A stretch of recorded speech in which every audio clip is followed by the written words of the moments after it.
Kebijakan penurunan level pemberlakuan pembatasan kegiatan masyarakat atau PPKM di sejumlah wilayah diikuti dengan relaksasi di bidang pendidikan dengan diselenggarakannya pembelajaran tatap muka untuk tingkat sekolah dasar hingga menengah atas dan kejuruan yang dimulai sejak minggu lalu. Keputusan ini memberikan angin segar bagi sekolah khusus anak disabilitas untuk turut menerapkan pembelajaran tatap muka. Di awal pekan ini, sejumlah sekolah khusus anak disabilitas mulai menggelar PTM secara terbatas, setelah lebih dari 2 tahun harus menggelar pembelajaran jarak jauh. Salah satu sekolah yang menggelar PTM terbatas adalah Sekolah Khusus Negeri 01 Kabupaten Tangerang.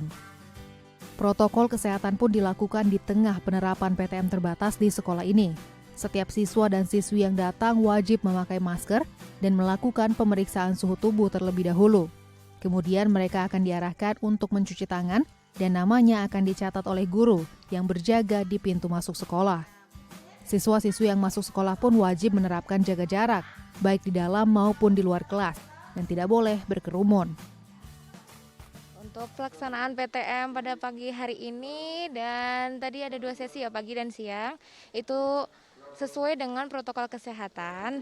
Nah, tadi untuk pertama ada drop point, jadi orang tua mengantar sampai di drop point kemudian masuk, itu ada pengecekan suhu, kemudian disarankan untuk cuci tangan terlebih dahulu, kemudian setelah cuci tangan dilihat dulu persiapan untuk siswanya itu apakah sudah lengkap untuk masker, hand sanitizer, bekal minum, dan lain sebagainya. Kemudian diarahkan oleh guru piket ke ruang belajar, seperti itu.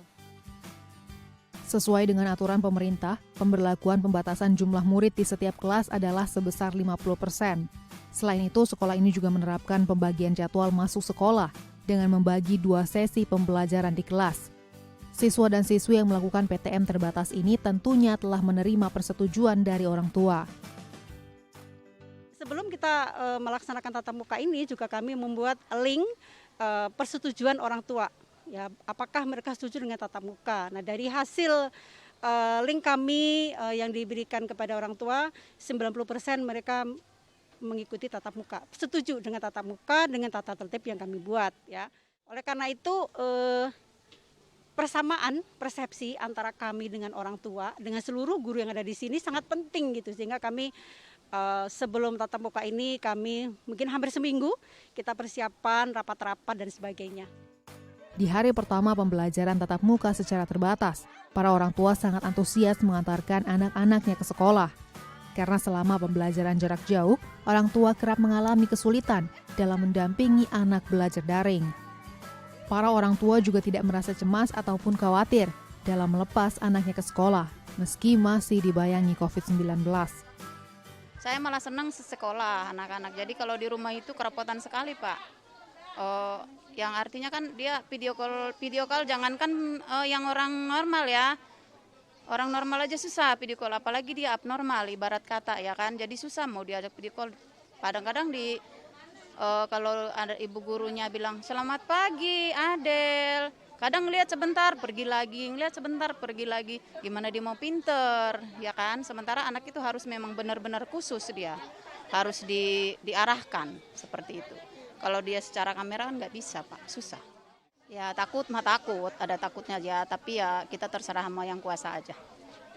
Yang penting ada prokesnya, kita tetap cuci tangan, pakai masker, face shield, seperti itu, sanitizer, seperti itu, Pak.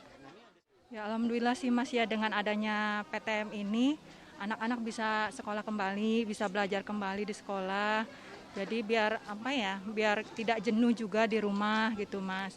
Orang tua juga biar bisa beraktivitas seperti berumah tangga biasa gitu, Mas. Momentum pembelajaran tatap muka secara terbatas ini diharapkan dapat terlaksana dengan baik, tanpa adanya kenaikan kasus positif COVID-19 maupun terciptanya klaster sekolah, sehingga PTM bisa dilaksanakan seluruhnya untuk semua jenjang pendidikan di seluruh daerah. Media Tawadu, Fajar Agestino, DAI TV.